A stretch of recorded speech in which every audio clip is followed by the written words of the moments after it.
Est-ce que quelqu'un a déjà vu un serpent?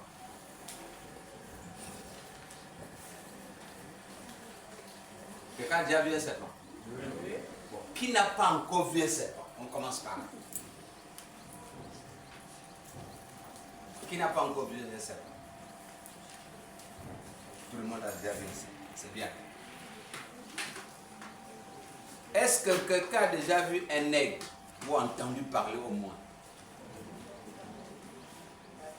Un aigle, il est sous l'eau, non? Qui sait qu'un aigle est sous l'eau? Donc, tout le monde sait que l'aigle n'est pas sous l'eau. Alors, l'aigle est où? Comment? Les airs. Dans les? Dans les airs.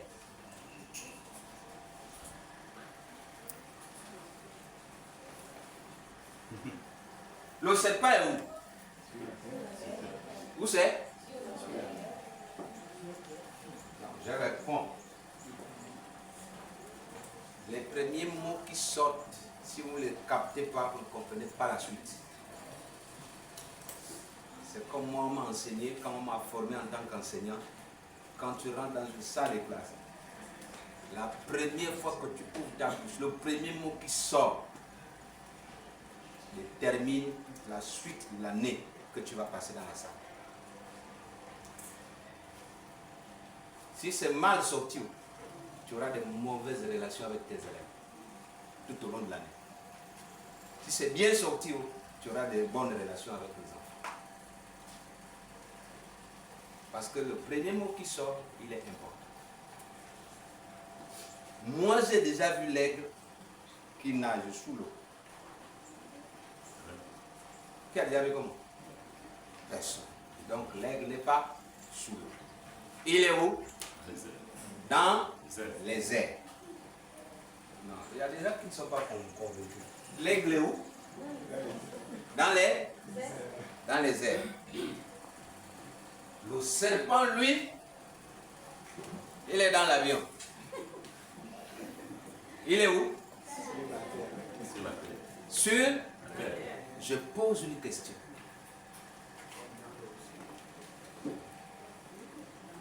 Pourquoi le serpent mord-il l'aigle? Parce que l'aigle passe le temps sur la terre aussi. Pourquoi le serpent mord-il l'aigle? Parce que l'aigle passe aussi le temps sur la terre. Parce qu'il passe le temps sur la terre. Il descend. Parce qu'il descend. Il descend. Je préfère le mot descend. Puisqu'on a dit qu'il est dans les airs. Parce qu'il descend. Peut-être que vous ne m'avez pas bien. Pourquoi le serpent mord-il l'aigle? La réponse, on a dit parce qu'il descend. Mais on dirait que moi j'ai vu un serpent qui allait retrouver l'aigle en haut. Allez le mordre. Si, c'est possible. C'est possible, non? Oui. Le serpent va jusqu'à 12 000 pieds, aller mordre l'aigle. Non, non. C'est possible. C'est au sommet des arbres. Ah, là c'est au sommet des arbres. Là, donc c'est au sommet des arbres. Pas à 12 000 pieds. Est-ce que quelqu'un n'a pas encore vu comme moi un serpent qui dit, bon, aujourd'hui là, je m'avais retrouvé l'aigle dans les airs, je m'avais le mort. Pourquoi le serpent mord l'aigle? Parce que l'aigle descend. Ésaïe 40, verset 31.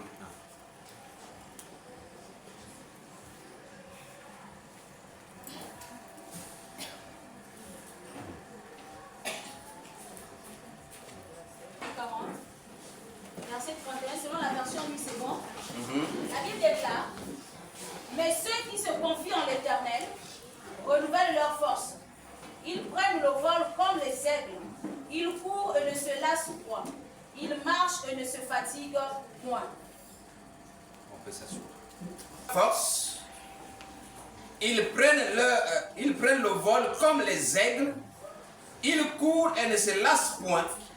Ils marchent et ne se fatiguent point. Alléluia. Amen. Il marche et ne se fatigue point. Bien-aimé, je voudrais te rappeler une chose.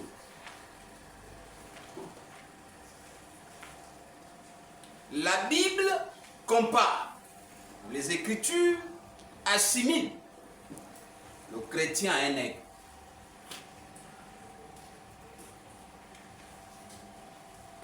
Ils prennent leur envol comme l'aigle. Alléluia. Amen.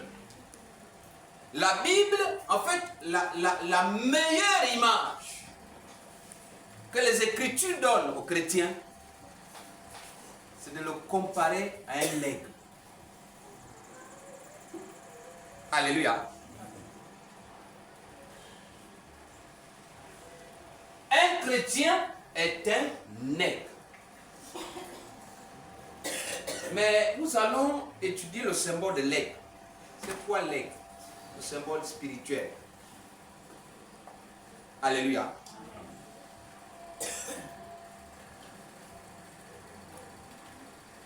Premièrement, nous allons dire que l'aigle, c'est le symbole du chrétien spirituel. Parce que dans nos textes, il est dit, mais ceux qui se confient en l'Éternel, donc ceux qui sont spirituels. Donc l'aigle est le symbole du chrétien spirituel.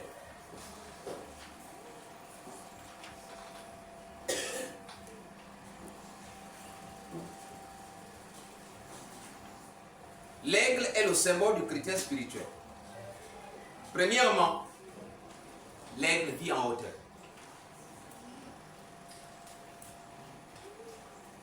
S'il est le symbole du chrétien spirituel, alors l'aigle vit en hauteur.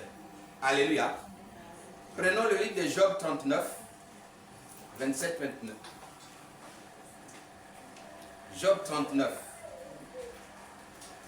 Quelqu'un peut m'aider à faire la lecture? 27, 29. Bouillonnant d'ardeur, il dévore la terre. Il ne peut se contenir au bruit de la trompette. Quand la trompette sonne, il dit en avant, et de loin il flaire la bataille. La voix tonnante des chefs et les cris de guerre. Est-ce par ton intelligence que l'épervier prend son envol et qu'il attend ses ailes vers le midi? Alléluia. Bon, est-ce que nous étions à Job 39? 27, 27, 29. Ok. D'accord. 27 chez vous, ça commence par? Bouillonnant d'ardeur. Très bien. Quelqu'un a une autre version? 27. Oui? Quelle version? Version 8 secondes. 8 secondes. Est-ce par ton ordre que l'aigle s'élève et qu'il place son nid sur les hauteurs? Verset 28. C'est dans les rochers qu'il habite, qu'il a sa demeure, sur la crime des rochers, sur le sommet des monts. 29. Dès là, il épie sa proie, il plonge au loin les regards. Amen. Ah. Alléluia. C'est pour ça que ça me tenait un peu. Parce que, vous savez, d'une version à une autre, la numérotation n'est pas nécessairement la même. Alléluia. Le verset 27 dit ceci. Est-ce par ton ordre que l'aigle se lève et qu'il place son nid sur les hauteurs? Je disais tout à l'heure, l'aigle vit en hauteur. Est-ce par ton ordre que l'aigle se lève et qu'il place son nid sur les hauteurs? C'est dans les rochers qu'il habite, qu'il a sa demeure, sur la cime des rochers, sur le sommet des monts. De là, il épie sa proie, il plonge au loin les regards. Alléluia. Je dis, l'aigle fait son nid dans les hauteurs. Il place son nid dans les hauteurs. L'aigle, c'est le symbole, disais-je, du chrétien spirituel. Pas du chrétien, mais du chrétien spirituel. Parce qu'il y a des chrétiens qui ne sont pas spirituels. Si on dit chrétien spirituel, ça suppose qu'il y a des chrétiens qui ne sont pas spirituels. On est chrétien, c'est un label, c'est un titre, simplement, mais on n'est pas spirituel. Alléluia. Amen. C'est un oiseau de vision. C'est un oiseau de discernement. Au loin là-bas, il peut être, je ne sais pas combien de kilomètres, il peut voir sa proie sous l'eau. Et il pique un vol, il va prendre sa proie. Alléluia. L'aigle, c'est un oiseau de vision, c'est un oiseau de discernement. Il place son nid dans les airs. Son nid n'est pas en bas. Son nid est en haut. Alléluia. Amen. Deuxièmement, le chrétien est appelé à vivre élevé. Si le chrétien est un aigle et comparé à un aigle, il est alors appelé à vivre élevé. Il n'est pas appelé à vivre en bas. Il n'est pas appelé à vivre en dessous des standards que Dieu lui donne. Alléluia. Amen. Prenons Ephésiens 2:6. Ephésiens 2:6. Je lis la parole de Dieu dans Ephésiens 2, verset 6. La Bible déclare. Version Semeur. La Bible déclare. Par notre union avec Jésus-Christ, Dieu nous a ressuscités les uns et les autres et nous a fait siéger les uns et les autres dans le monde céleste. Amen. Alléluia. Amen. Il nous a ressuscités ensemble et nous a fait asseoir ensemble dans les lieux célestes en Jésus-Christ. Les lieux célestes sont où? Ce sont les lieux élevés. Alléluia. Amen. Donc le chrétien est appelé à vivre élevé. Pas à vivre avec les standards de la terre. Alléluia. Amen. Dans ta conduite, dans ta marche, dans ton habillement, dans ton parler, dans ton langage, on doit sentir quelqu'un d'élevé. On doit sentir quelqu'un de la haute classe. On doit sentir en toi l'aristocratie. Alléluia. Amen. Ce n'est pas vivre dans les bassesses. Le chrétien est appelé à vivre élevé. Alléluia. Amen. Colossiens 3, 1, 2. Colossiens chapitre 3, versets 1 à 2. Mais vous êtes aussi ressuscités avec Christ. Recherchez donc les réalités d'en haut, là où se trouve Christ, qui siège à la droite de Dieu. De toute votre pensée, tendez vers la réalité d'en haut, et non vers celles qui appartiennent à la terre. Amen. Alléluia. Second dit ceci. Si donc vous êtes ressuscité avec Christ, cherchez les choses d'en haut, où Christ est assis à la droite de Dieu. Affectionnez-vous aux choses d'en haut et non à celles qui sont sur la terre. Alléluia. Amen. Et non à celles qui sont, où c'est? Sur la terre. Parce que le chrétien doit vivre élevé. Le chrétien doit vivre selon les normes du ciel. Le chrétien doit vivre selon les normes de Dieu. Alléluia. Amen. Le chrétien ne peut pas vivre avec le conformisme du monde. Non. Comme les autres ont fait ci, moi aussi j'ai fait comme ça. Non. Tu n'es pas obligé d'être comme les autres. Alléluia. Alléluia. Amen. Troisièmement, l'aigle plane au-dessus des tempêtes. L'aigle plane au-dessus des tempêtes. En fait, j'ai envie de dire, l'aigle aime les tempêtes.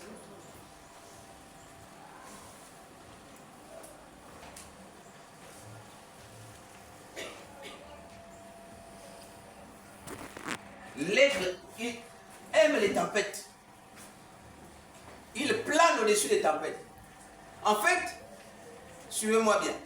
Lorsqu'il y a une tempête, l'aigle utilise cette tempête pour aller plus loin, plus haut. Est-ce que vous comprenez? Dès qu'il y a une tempête, il va plus loin, il va plus haut, il atteint les sommets jamais égalés. Le seul oiseau qui peut atteindre l'aigle, c'est seulement le faucon. Mais l'aigle atteint des sommets égalés. Parce que dès qu'il y a une tempête, ça lui permet d'aller plus loin. En fait, ça le rend plus léger. Quand la tempête souffle, lui devient plus léger et il monte. De la même façon que l'aigle aime les tempêtes et se lève en fonction des tempêtes, de la même façon que le chrétien devait aimer les épreuves et se lever à partir des épreuves. Alléluia. Amen. Dès qu'il y a une difficulté, ça doit te permettre de te lever. C'est pas dire qu'il y a une difficulté, oh, le numéro de Moussarou, le numéro de Ndong, le numéro de Bitégué. Tu cherches. Non. À partir de la difficulté que tu as, que peux-tu faire? Que dois-tu faire? Comment dois-tu te comporter face à la difficulté? Alléluia. Tu dois utiliser chaque difficulté comme étant une marche d'escalier pour te permettre de monter. Alléluia. De la même façon que l'aigle utilise les tempêtes pour monter, de la même façon que le chrétien devait utiliser les difficultés pour s'élever. D'ailleurs, c'est à cause des difficultés qu'on devient mature, qu'on devient fort dans la prière. Tant que tu n'es pas attaqué, ta prière est très légère. Vrai ou faux? Tant que tu n'es pas attaqué, ta prière est légère. En fait, tu as une prière de maintien. C'est une prière de on se maintient. Bon, Dieu, tu sais, je me suis levé ce matin, mais c'est bien. Tu es content. Mais dès que tu es attaqué, ce n'est plus une prière de maintien. Hein? La dimension de la prière change. Donc, la difficulté te permet de t'élever. Alléluia. Amen. La difficulté doit te permettre de t'élever. Ce n'est pas de dire non, je vais chercher des solutions plus rapides, plus faciles. Non. Tu dois dire, face à cette difficulté, je fais quoi? On cherche à prendre des décisions fortes. Mais on prend le temps d'analyser. Alléluia.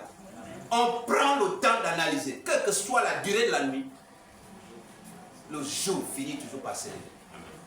Alléluia. On prend son temps. On analyse. Alléluia. On ne prend pas les décisions de façon fortuite. Non. On les règle d'abord. Et quand on frappe, la solution est forcément là. Alléluia. Le serpent t'attire vers le bas en te murmurant chaque fois. Descends. Descends. Regarde, tu as été attaqué. Regarde, tu as été humilié. Regarde, on t'a fait ci. Regarde, on t'a piétiné. Regarde, on t'a fait ci. Le serpent, lui, t'attire vers le bas. Pourquoi? Parce que sa demeure est vers le bas. Est-ce qu'il a tort? C'est le seul lieu qu'il connaît. Il t'attire vers son lieu. Mais l'aigle n'a pas tort de t'attirer vers le haut parce que c'est le seul lieu qu'il connaît aussi, qu'il maîtrise mieux. C'est dans son espace qu'il t'amène. Alléluia. Quand l'aigle vient chercher sa proie, vous avez déjà vu l'aigle attraper un python? Même dans les films, hein? Parce que les pattes de l'aigle, mon ami, l'aigle peut soulever un mouton, je ne sais pas de combien de kilos. C'est un oiseau très fort. Quand l'aigle arrive avec ses pattes, piétine le python ici et là, il l'amène sur un terrain neutre. Un terrain que l'autre ne maîtrise pas.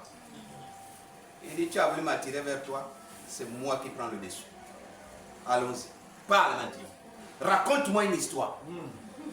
Nous sommes à 12 000 pieds. Et c'est là que l'aigle commence à parler. L'aigle ne parle pas quand il est en bas. Oui, oui. Quand l'aigle est en bas, il agit, il bondit sur sa proie. C'est quand il se retrouve chez lui, il dit, là on est chez moi, pars. Raconte-moi ton histoire. Ça a commencé comment? Quand? Le jour ou la nuit? Là, toi-même, tu commences à dire, bon, si je pars, qui va m'écouter? Même si j'ai raison, qui me donnera raison? Tu es dans un pays étranger, mon ami. Toi, tu es un noir. Prenons les pays de nos amis qui nous aiment beaucoup. Tu te trouves au Qatar. Et puis on te dit, tu viens de voler. Tu regardes, Moussabou n'est pas là. Mabiala n'est pas là. Ibn Moussou n'est pas là. Tu regardes, tu dis, bon, même si je dis je n'ai pas volé, qui peut me témoigner? Alléluia. La seule chose qui te reste, c'est que je pars. Sans résistance, tu es obligé de partir. Parce que Mabiala, qui pouvait te défendre, n'est pas là. Alléluia. Oui, il était député, il pouvait te défendre. Alléluia. Non. Vous comprenez que quand l'aigle a déjà pris sa proie, le boa, le python qui est solide là, qui peut nous avaler, nous tous. Mais quand il se retrouve dans les airs, l'aigle commence déjà à lui demander, mon ami, bon, tu es chez moi, tu vas faire un petit séjour chez moi. Bon, quels sont tes besoins? On parle, non? Entre amis. Quels sont tes besoins? Le seul besoin du boa, le seul besoin du python, c'est que si Dieu peut m'écouter, ramène-moi chez moi. Vous comprenez, non? C'est le seul besoin qu'il reste. Le reste, là, même si tu lui promets des milliards, il veut d'abord se retrouver chez lui. Et puis vous allez parler. Alléluia. Donc, un chrétien ne parle pas quand il est en bas. Quand tu parles, on ne t'écoute pas. Ta voix n'est pas audible. Ta voix n'est pas autorisée quand tu es en bas parce que tu n'es pas chez toi. Tu n'es qu'un ambassadeur, c'est-à-dire de passage. Tu n'es pas dans ton pays. Mais lorsque tu es en hauteur, quand tu parles, on dit, ah, quelqu'un vient de parler. Vous comprenez ça? On commence à faire attention, quelqu'un vient de parler. Mais tu ne peux pas parler lorsque tu es en bas. Lorsque tu es dans la boue, lorsque tu es dans la poussière, tu ne peux pas parler. Alléluia. Amen. Alléluia. Amen. Le serpent, c'est le symbole de Satan. C'est la deuxième partie que je voudrais te développer. Le serpent, c'est le symbole de Satan. Le symbole du monde. Le symbole de la chair. Le serpent, c'est Satan. C'est le monde. C'est la chair. L'aigle, c'est le chrétien spirituel. C'est l'élévation. C'est la spiritualité. C'est le domaine de Dieu. Voici l'aigle. Mais le serpent, c'est Satan lui-même. C'est le monde. C'est la chair. Alléluia. Premièrement, le serpent rampe et mord. Il rampe. Et il mord. Voilà ce qu'il sait faire. Il rampe et il mord. C'est son travail. C'est son métier. Genèse 3,14. Genèse 3,14. La Bible déclare. 23, verset 14. Alors l'Éternel Dieu dit au serpent, puisque toi, tu as fait cela, tu es maudit parmi tout le bétail et tous les animaux sauvages. Tu te traîneras sur le ventre, tu mangeras de la poussière tout au long de ta vie. Amen. Amen. Je reprends ce texte dans la version du second. La Bible dit, l'Éternel Dieu dit au serpent, puisque tu as fait cela, tu seras maudit entre tout le bétail et entre tous les animaux des champs. Tu marcheras sur ton ventre et tu mangeras de la poussière tous les jours de ta vie. Je voudrais d'abord sortir de mon message, ouvrir une parenthèse. Écoutez bien. L'Éternel Dieu dit au serpent, puisque tu as fait cela, c'est quoi? Nous sommes dans Genèse 3. Genèse 3, c'est le chapitre de la chute. Nous sommes d'accord? Et le serpent a fait quoi? Il a fait chuter l'homme. D'accord? Et Dieu lui dit, puisque tu as fait cela, tu seras maudit entre tout le bétail et entre tous les animaux des champs. Tu marcheras sur ton ventre et tu mangeras de la poussière de tous les jours de ta vie. Tu marcheras sur ton ventre. Ça veut dire quoi? Ça veut dire que le serpent ne marchait pas encore sur le ventre. Écoute-moi bien. Vous savez, c'est une longue parenthèse que je voulais ouvrir, mais je ne vais pas la faire longue. Je vais la réduire parce que vous n'êtes pas encore outillé pour comprendre cette chose.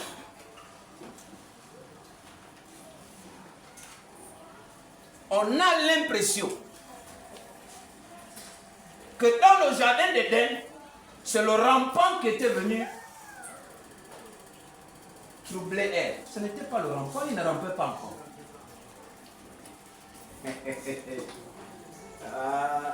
Je voudrais que les gens comprennent. Il ne rampait pas encore. Il était appelé, allez-y voir Apocalypse, le serpent ancien. Il ne rampait pas encore. Et maintenant, il faut pousser la recherche plus loin. Vous comprendrez l'allégorie du serpent. Vous comprendrez l'allégorie du serpent. Alléluia. Le serpent là qui avait tenté Adam et Ève, ce n'est pas celui qui rampe. Oh, bon, comprenez bien. Le serpent avait été condamné à ramper. Pourquoi? Pour avoir fait de mauvaises choses. Pour avoir trahi l'humanité. Pour avoir trompé l'humanité.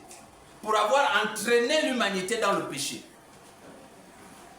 C'est pour ça qu'il avait été condamné à ramper et à manger la poussière de la terre. Alléluia. Le serpent donc est devenu le symbole de l'ennemi. Parce que c'est lui qui a amené l'homme à chuter. C'est lui qui a amené l'homme dans le péché. Donc, dès qu'on voit le serpent, c'est un ennemi qu'on a vu. D'ailleurs, il y en a dans ma langue qui prennent le kumbu. Le kumbu, c'est le petit nom, le sobriquet. Moi, n'ignore. Moi, n'ignore, ça veut dire, traduction littérale en français, l'étranger serpent. Mais l'étranger serpent, on ne l'attend pas en servant la table. On ne sert pas la table pour attendre le serpent qui vient dans ta maison. Hein? On ne balaye pas la maison, on n'arrange pas les coussins pour que le serpent vienne. Le serpent l'attend avec les bâtons. Moi, j'ignore. Parce qu'il est devenu le symbole de l'ennemi. Dès qu'on voit le serpent, on a déjà vu qui? L'ennemi. Même s'il ne fait rien, il est de passage. En réalité, le serpent n'attaque pas n'importe qui. Dans la réalité. Il n'attaque même pas. Voilà. Il se défend. Le serpent n'attaque même pas, il se défend. Mais nous, dès qu'on le voit, on a déjà vu qui? L'ennemi. Parce que celui-là, c'est à partir de lui que nous sommes ce que nous sommes devenus. Donc, dès qu'il arrive là, c'est déjà l'ennemi. Il y a même des sketchs qui disent, mais bon, le serpent rentre dans la maison, et chacun prend son bâton, et puis la SCG est contre vous. Et qu'est-ce qui se passe? Vous avez compris? Je n'ai rien dit, j'ai dit seulement la SCG est contre vous. La SCG est contre vous au même moment où chacun de vous a son bâton, mon ami. C'est le morceau de bâton sur les têtes. Parce que chacun, dès que tu vas sentir dans le noir que quelque chose t'a touché, c'est peut-être sur le bras de l'autre. Tu tapes déjà, peut-être que tu es en train de taper le bras de l'autre. Alléluia. Alléluia. Le serpent, c'est le symbole de l'ennemi. L'ennemi de qui? L'ennemi de l'homme. L'ennemi du chrétien. Alléluia.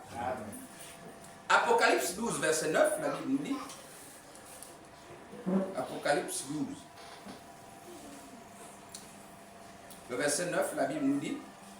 Et il fut précipité, le grand dragon, le serpent ancien, appelé le diable et Satan, celui qui séduit toute la terre, il fut précipité sur la terre et ses anges furent précipités avec lui. Le serpent du jardin d'Éden, c'est celui-là qui est précipité dans l'Apocalypse. C'est le dragon, c'est Satan, c'est le diable. Alléluia. C'est le dragon, c'est Satan, c'est le diable. C'est le diable en personne.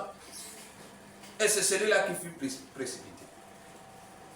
Le serpent attaque où? Le serpent attaque dans la poussière et attire vers le bas. Le serpent aime attaquer dans la poussière. Mais j'ai envie de chercher à savoir si quelqu'un comprend. Le serpent attaque dans la poussière, ça veut dire quoi?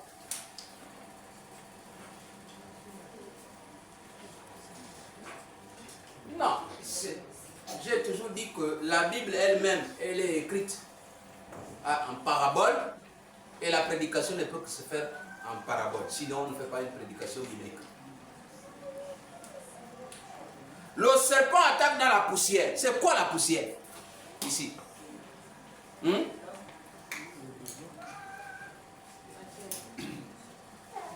Le serpent attaque quelqu'un qui vit dans le désordre. C'est une vie de poussière. Qui vit dans l'anarchie. Qui n'a pas de vision. Qui ne sait pas là où il va. Qui ne sait pas ce qu'il doit faire. Qui vit dans la débauche. Qui vit dans l'ignominie. Qui vit dans le péché. Le serpent attaque là. Il profite à attaquer dans la poussière. C'est-à-dire dans le désordre de ta vie. Est-ce que quelqu'un comprend ça? Le serpent attaque dans la poussière. Il attire vers le bas. Il profite de ta vie poussiéreuse, de ta vie de désordre, de ta vie de mendiant, de ta vie de paresseux, de ta vie, je ne sais pas de qui, il t'attaque. Mais quelqu'un qui a une vie rangée, quelqu'un qui a une vie ordonnée, quelqu'un qui sait partir d'un point A pour un point B, le serpent a du mal à l'attaquer. Vous comprenez, non? Parce qu'il sait ce qu'il veut. Il sait là où il va. Il sait là où il pose ses pieds. Il sait là où il place ses filets. Le serpent cherche à l'attaquer, mais il a du mal. Il guette là, il guette. Il attend le jour où le pied est un peu hors de la ligne. Vous comprenez, non? C'est pour ça que la Bible dit, il est comme un lion rugissant, cherchant qui attaquer.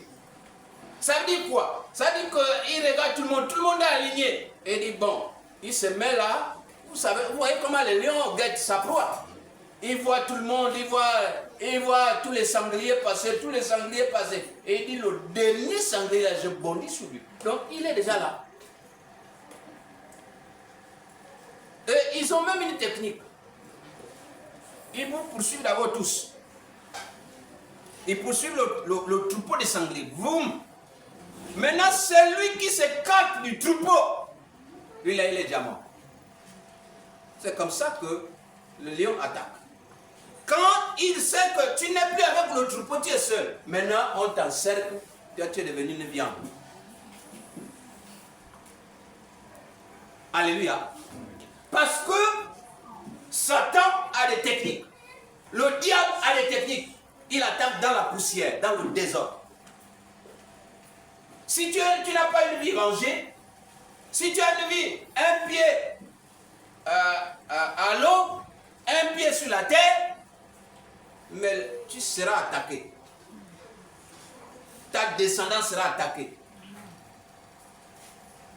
Toi-même, tu seras attaqué. Ta descendance sera attaquée. Et tu laisseras derrière toi un enfer.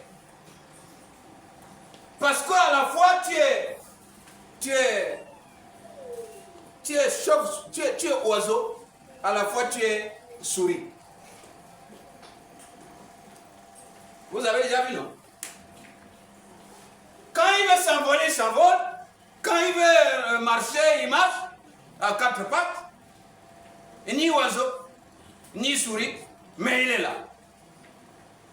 C'est pour ça qu'on a appelé chauve-souris. Vous connaissez le chauve-souris? Voilà. Lui, il peut s'envoler comme un oiseau. Comme il peut marcher comme à quatre pattes comme un animal. À quatre pattes. Voilà. Bon, maintenant, quand tu te retrouves dans cette situation, qui es-tu?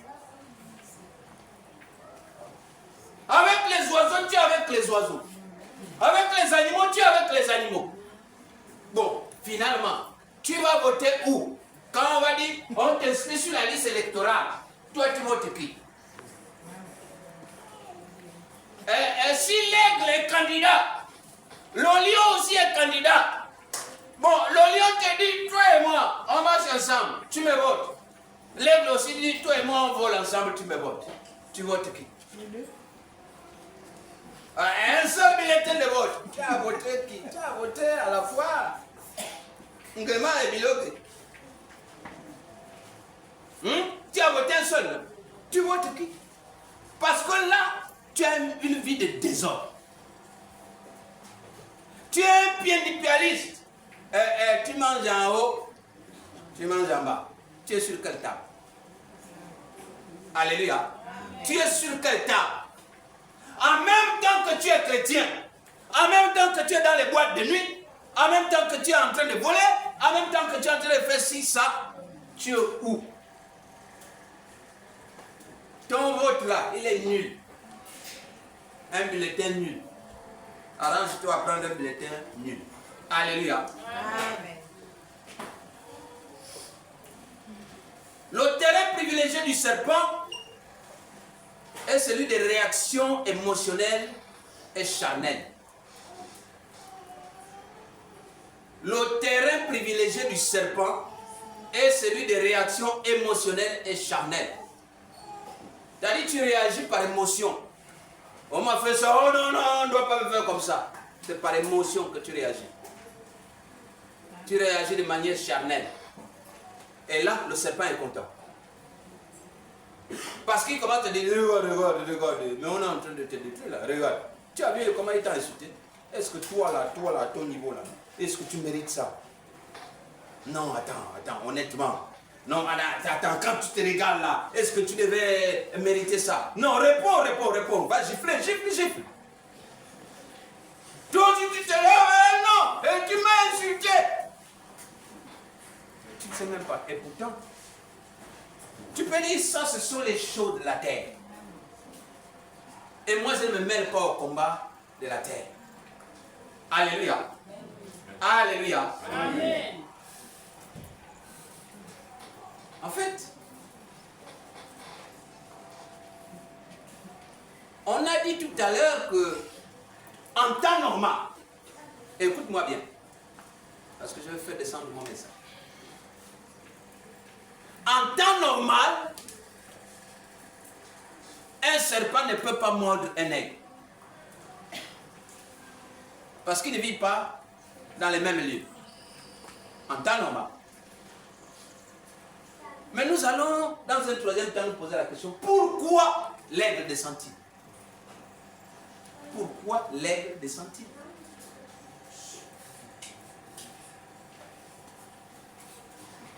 Parce que c'est là où il se fait mordre par le serpent. C'est quand il descend.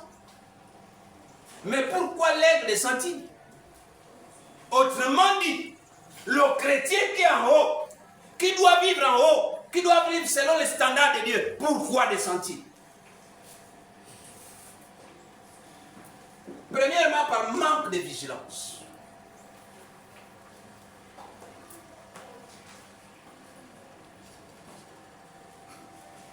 Premièrement, par manque de vigilance. Parce que lorsqu'on n'est pas vigilant, on peut se retrouver là où il ne faut pas. Vous savez, quelqu'un avait dit quelque part en écrivant, ceux qui écrivent beaucoup là, il a dit, celui qui ne sait pas là où il va, il risque de se retrouver ailleurs. Vous êtes en train de courir une course de peut-être de vitesse, la ligne d'arrivée est là, mais toi tu ne connais pas que c'est là la ligne d'arrivée.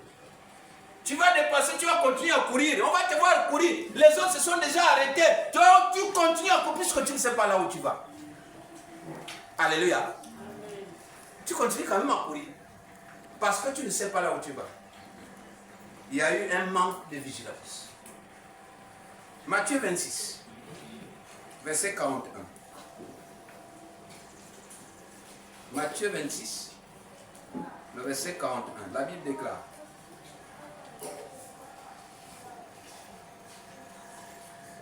« 26, 41. Veillez et priez, afin que vous ne tombiez dans la tentation. L'esprit est bien disposé, mais la chair est faible. » Veillez et priez. Donc, si tu ne veilles pas, tu as un manque de vigilance. Veillez et priez, afin que vous ne tombiez pas dans la tentation. L'esprit est bien disposé, mais la chair est faible. Alléluia. Tout aigle qui ne veille pas, tout aigle qui ne veille pas, qui ne prie pas, se laisse mordre par un serpent. Alléluia. Il se laisse mordre par un serpent.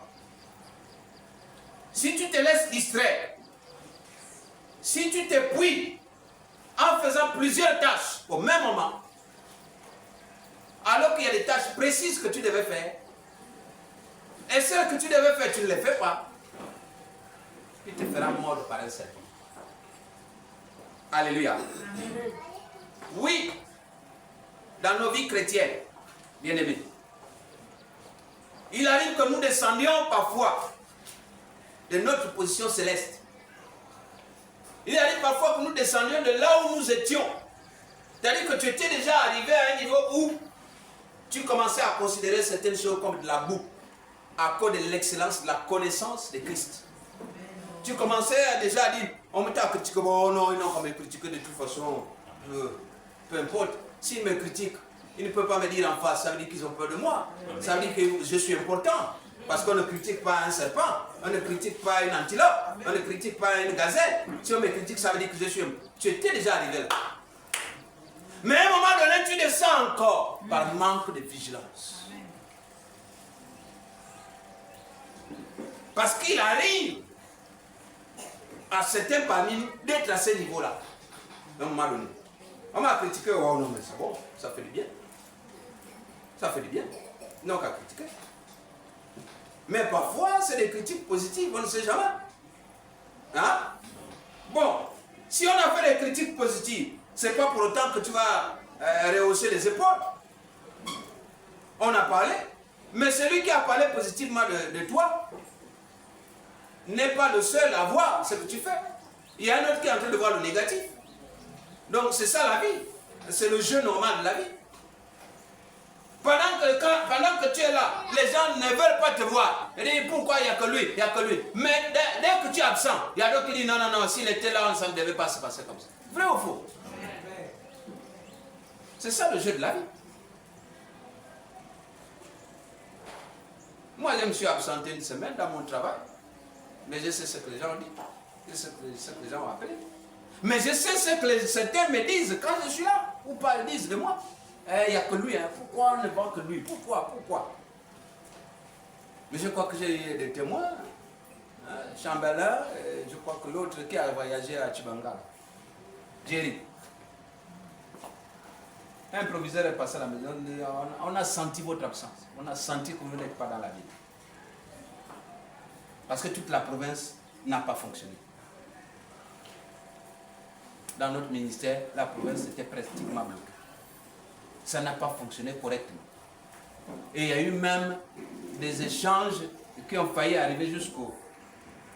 C'est pas ce qu'il avait dit. Pourquoi tu trembles? Tu as la situation en main. Tu maîtrises. La situation est dans tes mains. Pourquoi tu trembles? Si on t'a dit, toi tu es un faux, tu ne vaux rien, ma chère, il y aura quelqu'un, même une seule personne, qui va dire non, tout ce que vous dites là, ce n'est pas totalement vrai. Moi je préfère lui parce que avec lui au moins, alléluia. Bon, écoutez. Un aigle ne descend pas.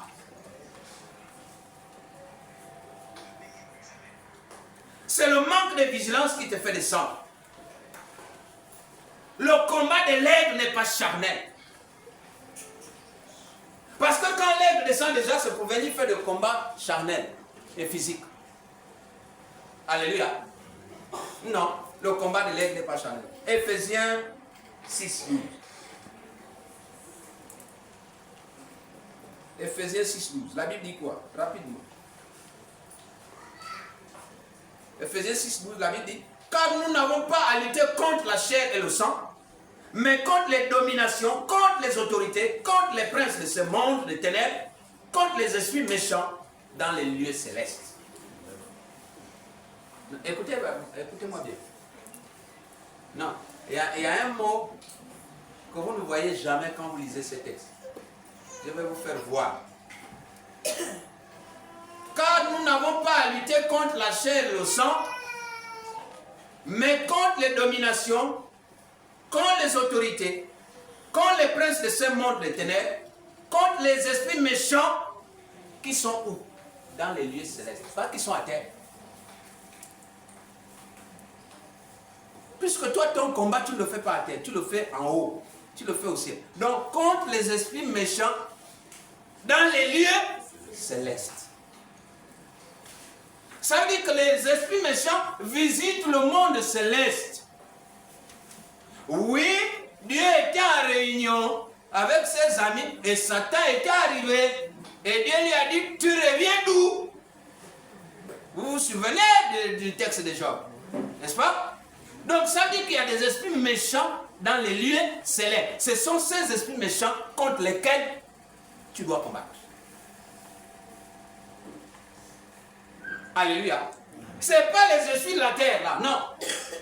Les esprits de la terre, ça c'est le combat de la terre.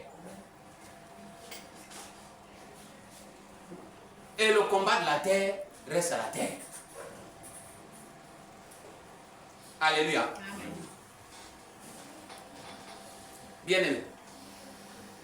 L'aigle descend sur le terrain des serpents parce qu'il oublie son identité. L'aigle descend sur le terrain des serpents parce qu'il oublie son identité. Premièrement, parce qu'il a un manque de vigilance. Deuxièmement, parce qu'il oublie son identité. Quand tu oublies que tu es fils ou fille du roi des rois, tu acceptes de vivre comme un esclave. Tu acceptes de vivre comme un esclave. C'est-à-dire que tout ce qu'on te présente, en fait, tu vis à minima. Et le peu que tu as là, tu penses que tu es déjà arrivé. Alors que tu devais avoir plus que ça. Alléluia. Mais parce que tu vis comme un esclave. Tu oublies ton identité. Romains 8, 16. Romains 8, 16. Romains 8, 16. La Bible déclare. L'Esprit lui-même rend témoignage à notre esprit que nous sommes enfants de Dieu. L'Esprit lui-même rend témoignage à notre esprit que nous sommes enfants de Dieu. Mais toi, l'Esprit ne te rend pas témoignage. Ça dit parce que tu n'es pas spirituel. Si tu es spirituel, tu vas entendre l'Esprit te parler. L'Esprit te dira, toi là, tu n'es plus comme les autres. Toi là, tu n'as plus à aller te battre dans la poussière. Toi là, tu n'as plus de combat contre les serpents. Toi là, tu n'as pas de combat contre le monde terrestre. Tes combats se situent à un autre niveau. Vous savez, je vous dis une chose. Nos combats en Afrique, nos combats au Gabon, sont encore au niveau de la route, au niveau du logement. Même la route, c'est encore un autre luxe. Ils sont d'abord au niveau du ventre. Parce que nous n'arrivons pas à boucler la fin du mois correctement. Mais chez le blanc, le combat n'est plus à ce niveau. Je ne sais pas si vous comprenez. La route, c'est déjà fait. Le ventre, c'est réglé. Les infrastructures, c'est réglé. Le combat se trouve maintenant au ciel. Comment aller occuper l'espace? Voici le combat du blanc. Le blanc, son combat n'est plus je vais manger quoi ce soir? Bon, quand le bol on appelle ça un bol. Quand le bol de riz là sera fini, après on mange quoi? C'est toujours sauce tomate. Alléluia. Après on va encore manger sauce tomate. Bon, il n'y a rien d'autre à changer. Le blanc n'est plus à ce niveau-là. Le blanc, écoutez-moi bien. Écoutez là où se trouve le blanc. Le blanc a déjà trouvé des vaisseaux spatiaux qui prennent des tonnes et des tonnes d'avions. C'est-à-dire que l'avion est en haut. C'est-à-dire le vaisseau est en haut. C'est la Chine qui est la première puissance à fabriquer ça. C'est-à-dire qu'il y a au moins une centaine d'avions qui décollent, qui atterrissent, mais c'est en haut. Ça constitue comme un aéroport. Donc ils ont créé un aéroport dans l'espace. Voilà là où sont les blancs. Un aéroport est créé dans l'espace. À partir de là, l'avion peut venir atterrir, se ravitailler en carburant et repartir. Mais ils sont en haut. Le blanc est arrivé au moment où les drones, les petits drones là, qu'on voit là, un drone peut être en train de tourner pendant 7 jours sans descendre. 7 jours sans descendre. Vous comprenez ça? Le blanc, son combat n'est plus en bas, le combat est en haut. Le combat du chrétien ne devait plus être en bas, il devait être en haut, dans les lieux célestes. Là où se trouve sa demeure, là où se trouve sa résidence, là où se trouve son nid. Alléluia. Amen. Si tu as encore le combat, oh ma dikoula.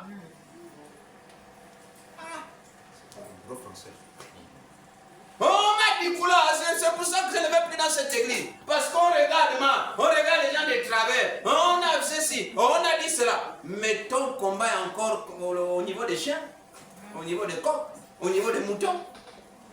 Tu te bats avec les pédris, tu te bats avec le mouton, tu te bats avec les coqs, tu te bats avec les sardines fumées, tu te bats avec les maquereaux. Mais attends. Mais le combat d'un chrétien n'est plus à ce niveau. Le combat du chrétien se situe à quel niveau? Dit. Qu'est-ce qu'ils ont dit? Ça. Non, mais ça m'aide à aller plus loin. Ils ont dit que j'ai détourné ma soeur. Oui, non, mais il ne faut que m'applaudisse, ça m'aide à aller plus loin. Ils n'ont rien dit. Ça ne change pas ma nature. Ils ont dit que j'ai marché ici, là, à gauche, à droite, alors qu'on devait marcher en bas. Oui. Mais ils n'ont rien compris. Mais le jour où ils comprendront, ils vont me suivre. C'est tout. C'est pour ça que je vous avais déjà dit ici, à un moment donné, que quand on se justifie, parfois c'est une faiblesse. Ça te rend faible quand tu te justifies. On te dit, oh, elle vient m'accuser un beau matin. Pasteur, mais c'est vous qui êtes venu à la maison piétiner mon poussin. Tu m'as vu, non, mais on m'a rapporté ça, on m'a dit. Les enfants vous ont vu. Ou bien, bon, mais c'est ce qu'on m'a dit. Bon, quand je vais commencer à dire, mais maman, tu es sûr que c'est moi? C'est pas moi, c'est pas moi. Je deviens faible. Vous comprenez, non? Je deviens faible. Mais, quand elle dit, on m'a dit que vous avez piétiné mon poussin. Ah bon? Ok. C'est ce qu'on vous a dit. Moi, je passe. Mais le jour où elle apprend elle-même qu'en réalité, ce n'était pas le pasteur, il faut qu'elle ait le courage de venir s'excuser. Hein? Mais là, ces jours-là, elle va se retrouver plus petite, plus bas que moi. Vous comprenez, non? Elle va se retrouver plus bas que moi. Parce que moi, je n'ai rien dit. Mais elle-même, elle a accusé, et elle a trouvé des solutions, elle a tiré des conclusions, ça n'engage qu'elle. Moi, je deviens plus élevé. Si tu dis, dites que c'est moi je suis tel, moi je suis tel, tu deviens petit. Mais quand on découvre, oh, donc celui qui était là, c'est elle. On dit,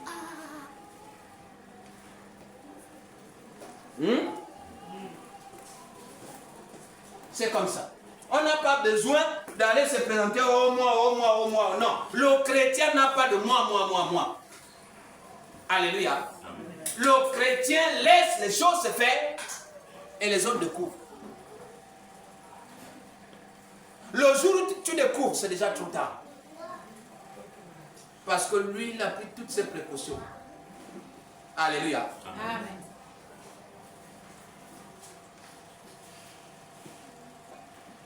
Les querelles, les offenses, les critiques, la recherche d'approbation ou de positions privilégiées sont autant de morsures que l'on peut éviter.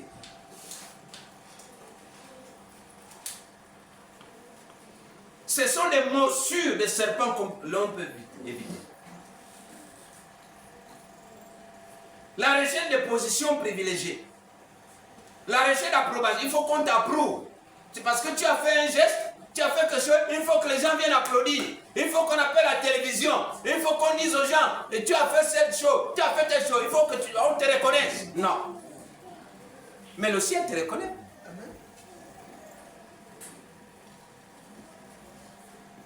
Parce que tu viens de m'acheter une mangue. Parce que tu viens de m'acheter je ne sais pas quoi. J'ai une paire de chaussures, mais tu veux que tout le monde sache que tu m'as acheté une paire de chaussures. Mais Dieu connaît.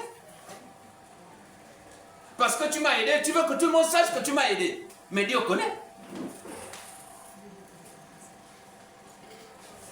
Laisse Dieu te rémunérer. Laisse Dieu te payer. Si tu as fait avec foi, Dieu est le rémunérateur de ta foi. C'est lui qui a l'argent. C'est lui qui a le prix de ta foi. Quel que soit ce que l'homme peut te donner, il n'atteindra jamais le prix de ta foi. Alléluia. Mais comme tu as fait quelque chose, non, il faut que les gens reconnaissent que toi, tu as fait ça. Toi, tu as l'habitude de faire ça. On s'en fout. Alléluia. Fais ce que Dieu te demande de faire. Fais ce que ton cœur demande de faire. Mais ne cherche pas l'approbation des hommes. Cherche que dans les lieux célestes, ton nom soit écrit.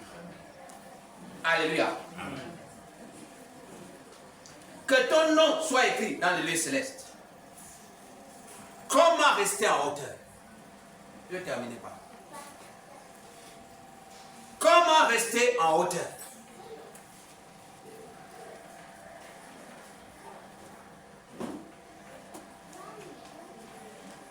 Premièrement, il faut cultiver une vie d'adoration et de prière.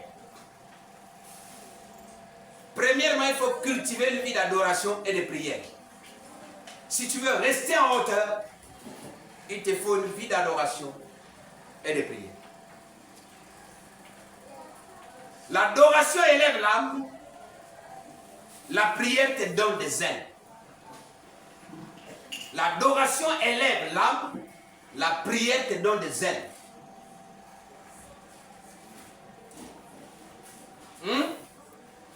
Les ailes que vous voyez avec l'aigle, ça s'obtient par la prière. Tu ne peux pas voler plus haut. Tu ne peux pas être au-dessus des tempêtes. Si tu n'es pas plongé dans l'adoration et la prière. Alléluia. Deuxièmement, pour rester en hauteur, refuse les combats inutiles. Refuse les combats inutiles. Ne descends pas pour répondre à tout. Ne descends pas pour répondre à tout. Est-ce que tu as vu déjà un jour l'aigle expliquer à une poule ou à un coq comment on vole? L'aigle ne peut pas expliquer à une poule ou à un coq comment il faut voler. L'aigle ne descend pas pour ça. Alléluia.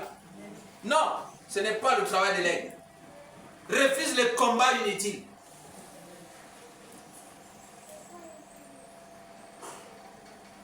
Troisièmement, garde tes pensées tournées vers Dieu.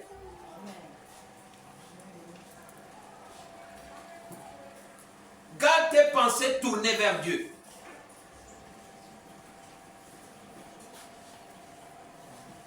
Garde tes pensées tournées vers Dieu. Colossiens 3:2.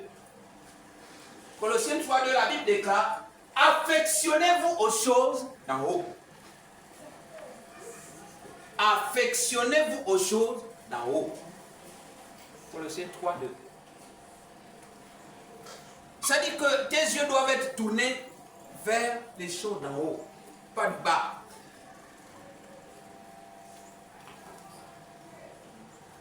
Un chrétien doit vivre selon les standards du ciel.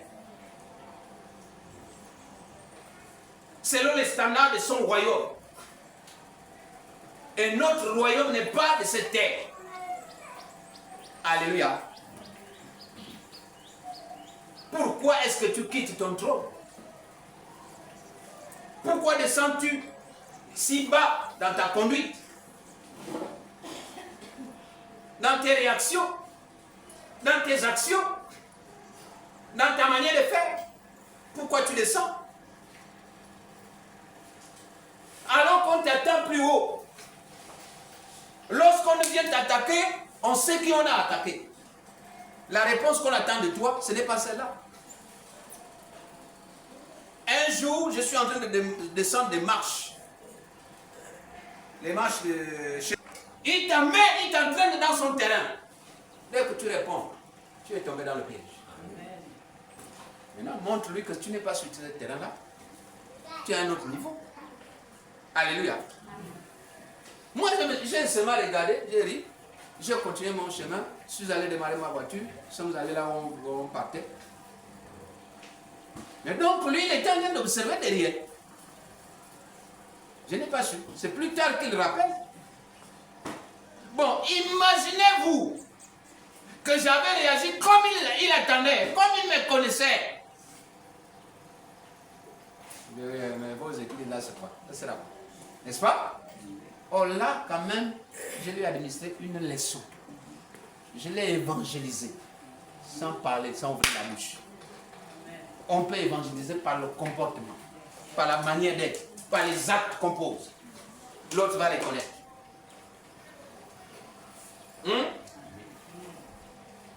J'ai vu un autre incrédule de taille, de haut niveau, de premier rang.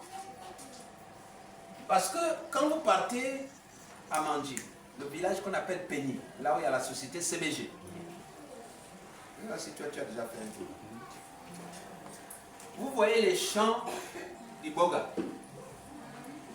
Les champs d'Iboga qui peuvent partir d'ici jusqu'au carrefour de Ndé. Les champs d'Iboga. Mais ce ne sont pas les hommes qui avaient planté.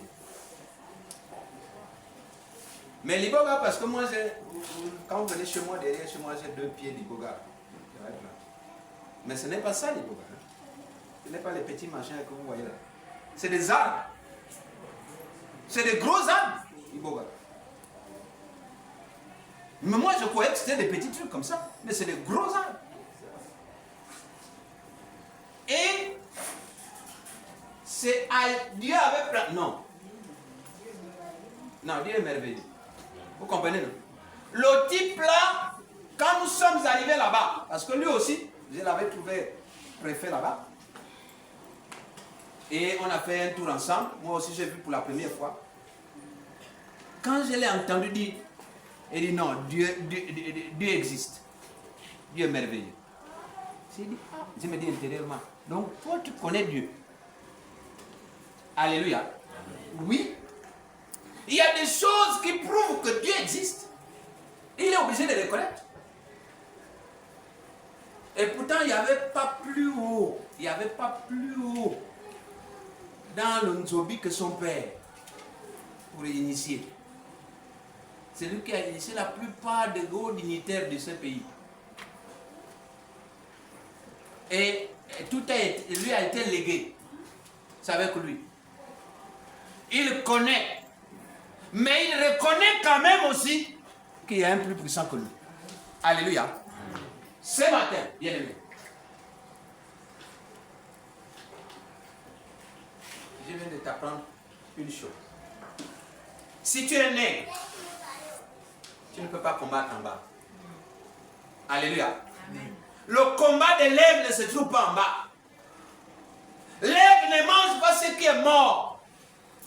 L'aigle ne mange pas les cadavres d'éléphants, les cadavres de viande. L'aigle tue sa propre proie. C'est ça la différence. L'aigle n'est pas comme un charognard. Le charognard vient là, il trouve des trucs qui pourrissent, là, il vient manger. Ou l'hérisson vient trouver des trucs qui pourrissent. Encore l'hérisson aime ce qui est pourri. Tu es un hérisson. Oui, j'ai trouvé le mot ce matin. Toi, tu es un hérisson. Alléluia. L'aigle se nourrit de la parole de Dieu.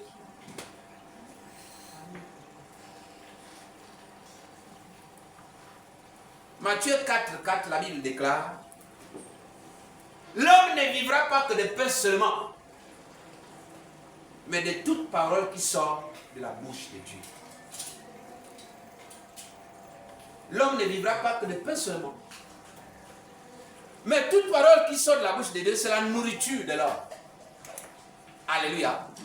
Alléluia. Amen. Frères et sœurs, tu es un aigle, pas un serpent.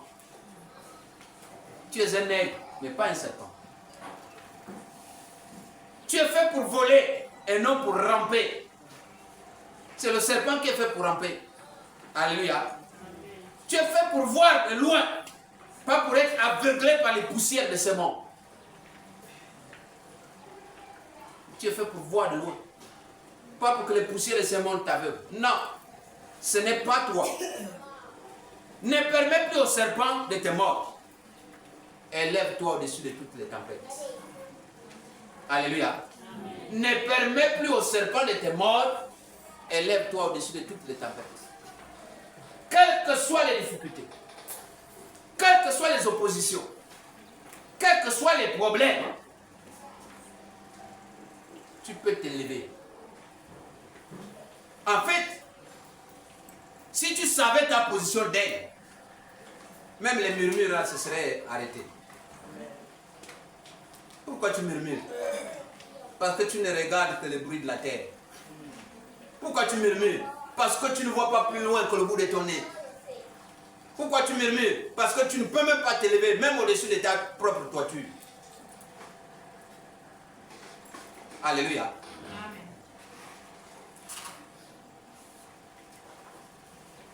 ton travail, ton plan, tout ce qui est à toi, ça se construit autour de la terre. Rien n'est construit autour du ciel. Alléluia. Amen. Alléluia. Amen. Si tu te bats encore avec le serpent, si tu as laissé la colère, la jalousie, la haine, la médisance, bien-aimé, si aujourd'hui tu reconnais que toi, au lieu d'être en haut, tu es en bas, il est temps que tu te relèves. Il est temps que tu te relèves. Alléluia. Si tu veux retrouver ton niveau spirituel, si tu veux retrouver les hauteurs, si tu veux retrouver la grandeur, la dimension qu'il te faut, il est temps que tu renouvelles tes forces. Parce que l'aigle renouvelle ses forces. Lorsque le temps passe, l'aigle se déplume lui-même.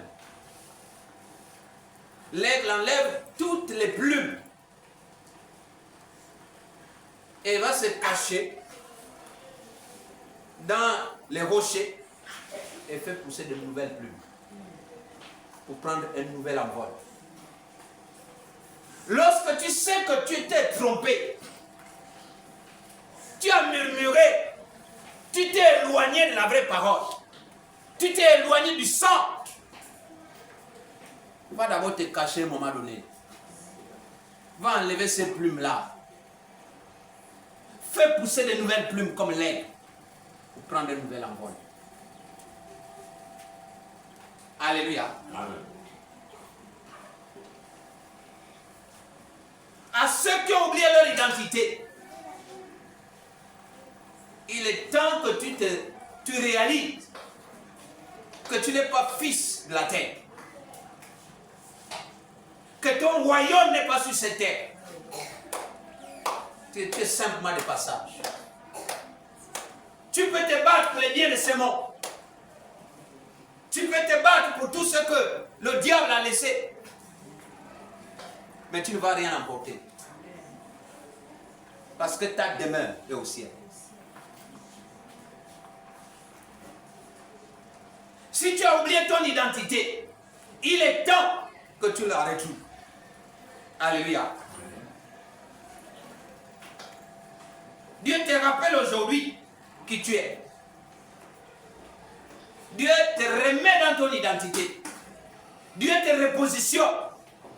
Il est prêt à te prendre dans la boue dans laquelle tu patauges en ce moment pour te positionner. Il va te prendre. Il va te laver. Il va te nettoyer. Et il va te repositionner. Alléluia. Il est temps, bien-aimé,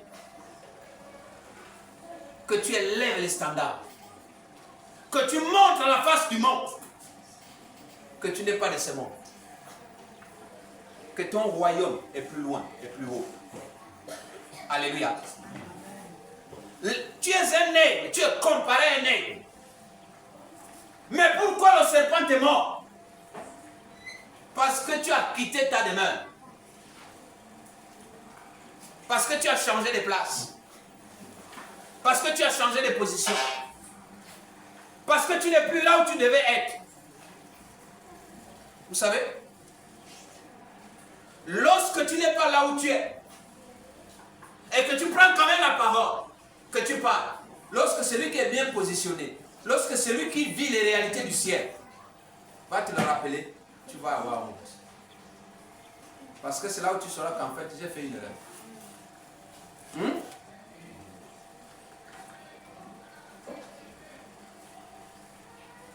C'est pour ça que la Bible dit que le chrétien ne doit pas parler trop vite. Tu vois une chose qui se déroule, tu regardes. Tu dis, mais pourquoi ils ont fait ça comme ça? Moi, je ne comprends pas. Bon, toi, tu comprends pourquoi. Ah, moi aussi, je ne comprends pas. Toi, tu comprends. Ah, moi aussi, je ne comprends pas. Bon. Au lieu de critiquer, au lieu de faire, j'attends un peu. Tu attends, tu attends. La réponse ne vient pas. Tu vas voir l'homme de Dieu. L'homme dit oui. Mais le jour où tu avais fait ça, moi je n'avais pas compris comme ça. Voilà. Ah, tu n'avais pas compris comme ça. Voilà pourquoi j'ai fait ça. Voilà. Ah, d'accord, j'ai compris. Tu sais, le blanc dit, ah bon? Mais le nègre dit, ah! Là, c'est le nègre, quand il a compris. Ah! Mais le blanc dit, ah bon? C'est comme ça? Mais oui, c'est comme ça. Et toi, le nègre, tu vas dire, ah, comme un cavard. Oui, c'est ça le nègre. Tu n'as pas compris, viens demander pourquoi on a fait ça. Que de commencer à dire, hein, ils ont fait comme ça, ils ont fait quoi? Demande à ceux qui vivent les réalités du ciel, à ceux qui vivent les réalités spirituelles. On te communique la pensée spirituelle, les réalités spirituelles. Alléluia. Amen. Parce que toi, tu es un nègre. À un nègre, on ne parle pas comme on parlerait à un serpent.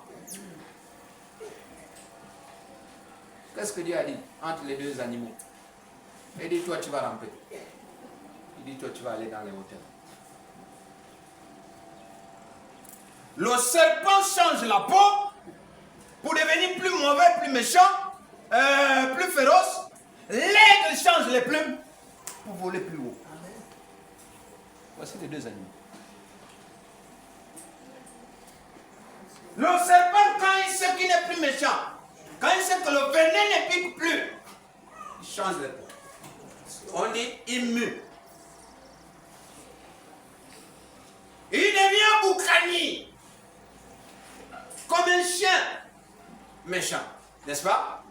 Mais l'aigle, quand il voit que là, ça ne lui permet plus d'aller plus haut, il enlève ses plumes là. Lui-même, il arrache. Il souffle tout. Il souffle tout. Quand il a fini de souffler, il rentre dans un rocher, il fait le temps qu'il faut. En fait, il passe son temps de jeûne et de prière et il prend son envol. Mais quand est-ce que tu es rentré dans un temps de jeûne et de prière? Quand? Et pourtant, c'est la nourriture de l'aigle, de temps en temps. Alléluia. Tu rentres dans le temps de critique. Tu rentres dans le temps de médisance. Tu rentres dans le temps de murmure. Tu rentres dans le temps de calomnie. Tu fais des projets iniques. Tu bâtis des projets iniques. Et tu fouilles ce qui est spirituel. Quand il y a un programme spirituel, tu fouilles. Mais tu es fort dans les critiques. Hein? Nitoubouli? Bon, attends, il faut que je parle. Alléluia. Je voudrais qu'on se lève ensemble. Les chants, donnez-moi une adoration.